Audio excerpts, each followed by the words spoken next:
Maria Inês Dolce, do órgão de Defesa do Consumidor Protesto, está conosco aqui no Cenário Econômico. Maria Inês, bem-vindo.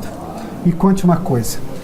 Nós temos uma sucessão gigantesca de recalls. São vários os produtos, mas o que chama atenção é carro, porque é um alto valor do produto. Paga-se muito caro para ter um carro. Sem contar a carga de impostos no país, enfim. Mas é um produto de valor agregado alto e as pessoas desembolsam um valor enorme. O que a gente pode notar de diferente do que tínhamos há muito tempo atrás e do que temos agora? Os carros eram melhores e não davam defeito antes?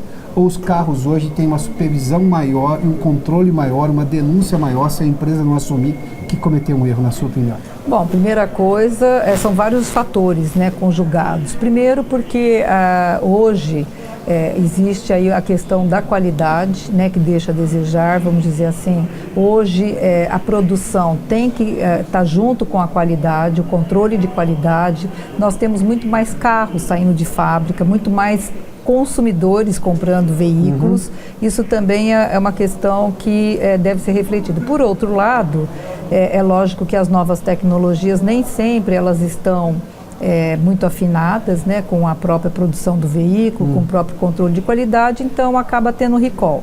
Agora, é importante que os recalls sejam feitos rapidamente para não colocar em risco a segurança do consumidor.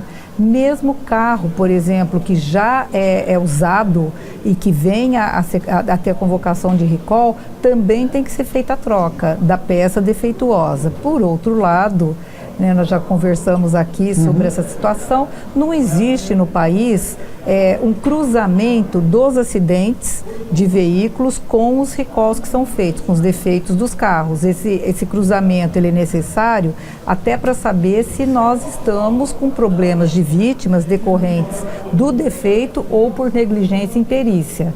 Agora, todo recall tem que ser convocado rapidamente, isso não se pode esperar. Fazendo uma menção sobre esse ponto de vista, o caso da Toyota com relação aos airbags da Takata, aquela empresa que, por sinal, declarou falência, pediu falência recentemente, era porque teve ali um cruzamento de dados.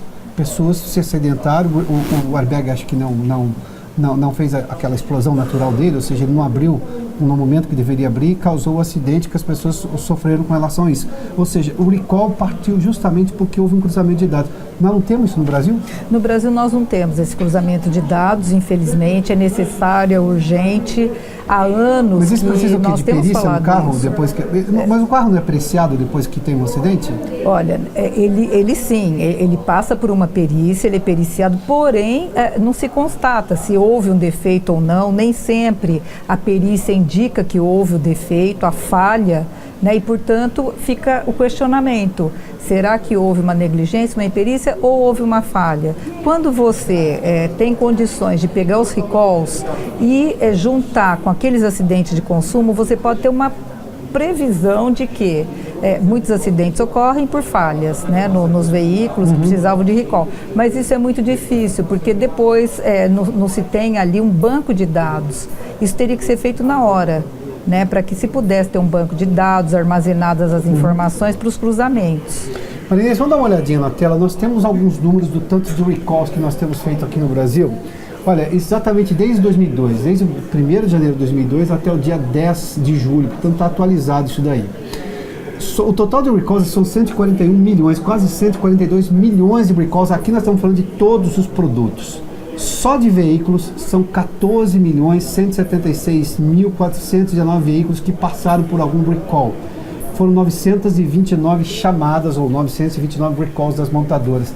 Esse número te chama a atenção pelo tamanho de tanto de veículos. Nós estamos falando de mais de 14 milhões de veículos que tiveram defeito, que a montadora assumiu, são os casos em que a montadora assumiu, sim. E que ela chama o proprietário para consertar.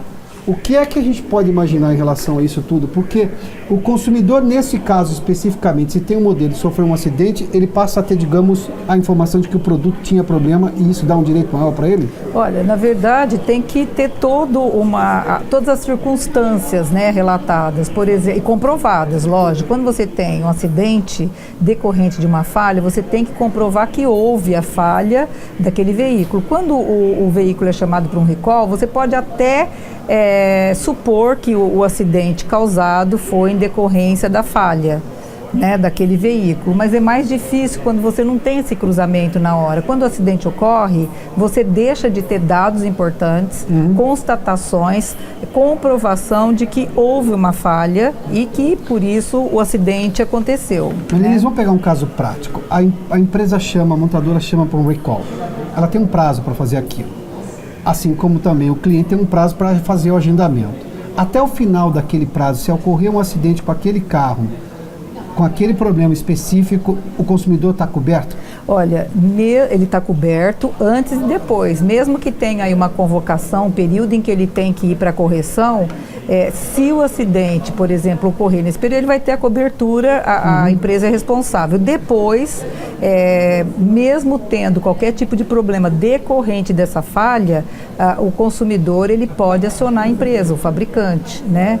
Então a situação existe. Se o consumidor ele não sabe, ele não é chamado, ele não tem informação do recall e ele continua rodando com o carro, mesmo tendo terminado o período em que houve o chamamento, o fabricante, concessionária, né, a empresa é responsável por aquele acidente que causou, não deixa de existir. Ou seja, aí é apenas uma diminuição de risco da montadora. Ela diminui o risco porque vai haver mais consumidores para o chamamento, mas o risco continua, mesmo depois do chamamento, se ocorrer a mesma falha, o mesmo problema, acidente, ela continua sendo igualmente responsável. E aí nós estamos falando de uma cadeia toda de responsabilidade, que é o fabricante, que é a concessionária, a empresa, né, e o consumidor que pode acionar, por exemplo, a concessionária que vai acionar o fabricante. Então, isso é ponto pacífico, a corresponsabilidade existe. E o prazo para trocar a peça, ele pode fazer depois desse dado pela montadora ou não? Ele pode, mesmo tendo um período para o chamamento,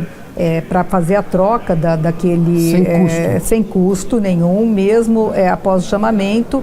Se ele não conseguiu ir, não soube, não foi comunicado o chamamento, ele pode continuar reivindicando a troca sem custo.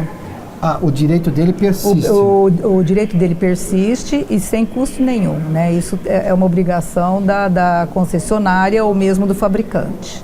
Que a ideia que se tinha era justamente que ele perderia, digamos, o direito de fazer aquela substituição de peça. Não, ele não perde, gratuita. Mas ele corre um risco, né? Ele corre um risco grande, porque geralmente esses chamamentos têm que indicar o risco, né, a gravidade e se vai colocar o consumidor em risco de vida, por exemplo. Entendi. Então, ele pode ter um acidente fatal, né, se ele não fizer o chamamento, se ele não foi comunicado. Por isso que a comunicação do recall tem que ser rápida, tem que indicar qual que é o tipo de problema e o que pode causar se o consumidor não chegar para o chamamento. Maria Inês, obrigadíssimo mais uma vez. Imagina, sempre Maria Inês às ordens. Dolce conversou conosco da Proteste.